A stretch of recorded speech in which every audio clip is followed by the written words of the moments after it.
आपण पाहतोय अजितदादा पक्षाचा इथं विजय झालेला आहे आणि अनेक कार्यकर्ते आनंदोत्सव साजरा करतायत.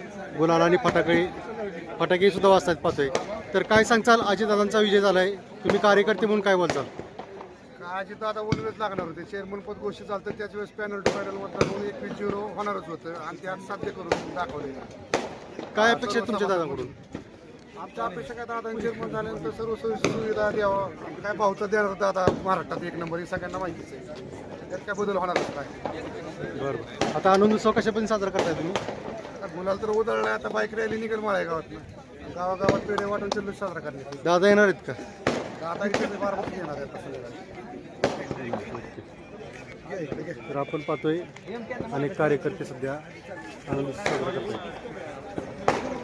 काय सांगचाल, कार्यकर्ते म्हणून तुम्ही आनंद झालाय तुम्हाला? हो, निश्चितच आनंद झाला कार्यक्रम. तर काय मेहनत घेतली तुम्ही आता ही निवडणूक जिंकण्यासाठी? मेहनत घेण्याची जास्त काही गरजच पडली नाही. दादा ज्यावेळेस चेअरमन पदाचे उमेदवार डिक्लेअर झाले त्यावेळेस जनतेने निरोप दिला.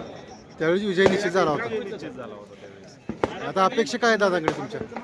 दादांनी आम्हाला ऑलरेडी भरपूर जास्त दिलेलं, तरी दादाकडून आपल्याला काहीच अपेक्षा नाही. काम चांगलं होणार? 100% काम चांगलं. निश्चितच कार्यकर्त्यामध्ये आनंदाचं वातावरण आहे आणि आनंदोत्सव साजरा आहे.